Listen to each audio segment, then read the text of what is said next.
Wszyscy na to czekaliśmy i w końcu jest trailer z FNAF Security Breach, który pojawił się już jakiś tydzień temu.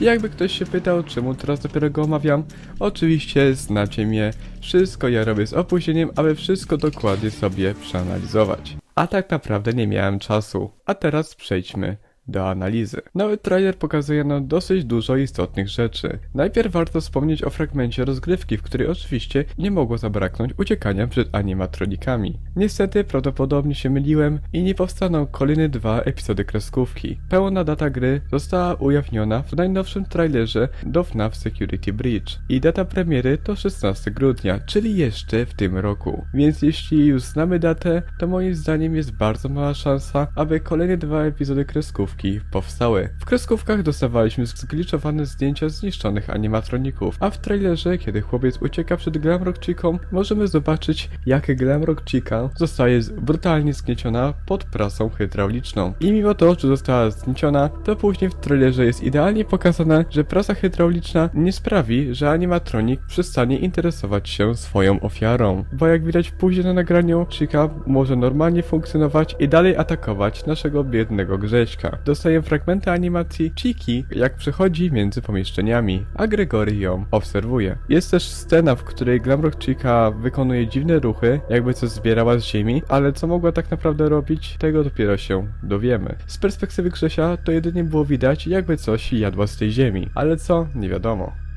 Wcześniej wspominałem o teorii Słońca i Księżyca, że są to 2 animatroniki w jednym, a trailer mocno nam sugeruje, że tak rzeczywiście mogłoby być i jeden animatronik mógł posiadać 2 osobowości. Lecz dalej ciężko w to uwierzyć, aby był to tylko jeden animatronik. Lecz jest też taka opcja, że jeden animatronik aktywuje się, a drugi deaktywuje i działają na zmianę, ale na ten temat można by było zrobić oddzielny odcinek. Moim zdaniem jest duże prawdopodobieństwo, że w określonych godzinach działa jeden i drugi animatronik. Ale czy rzeczywiście tak jest? Tego dopiero dowiemy się, kiedy będziemy przechodzić FNAF Security Breach.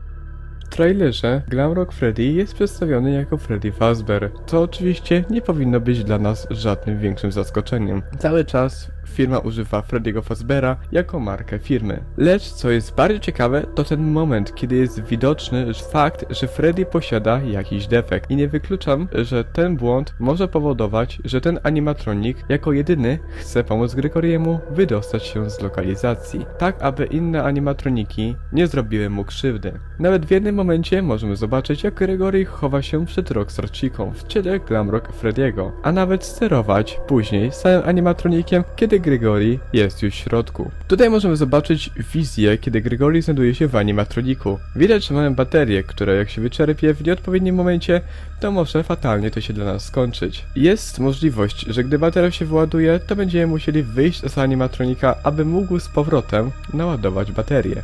Takie moje przemyślenia. Oczywiście, co to by był za FNAF bez pokoju z kamerami?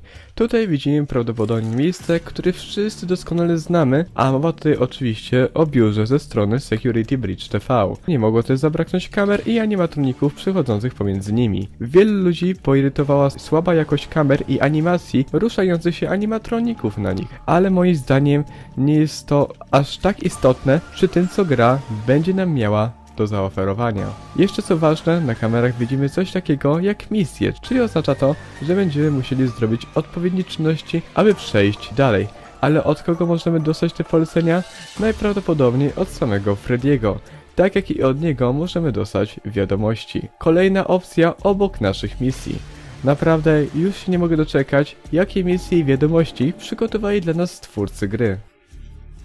Jest jedna scena, którą jak zobaczyłem, to prawie spadłem z krzesła. Mowa tu oczywiście o większej wersji Music Mana, którego odnóża mogliśmy już zobaczyć w 3. epizodzie kreskówki pod koniec. Co on tam robi, nie mam pojęcia, ale coś sądzę, że jak już go spotkamy, to nie obejdzie się bez większych problemów.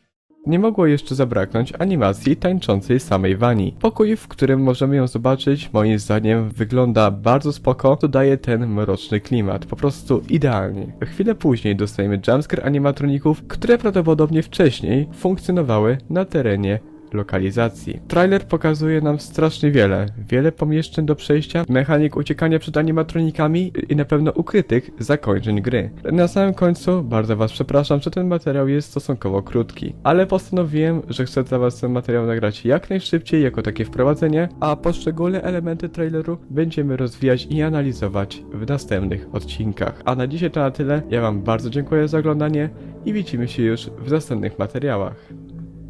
Nara!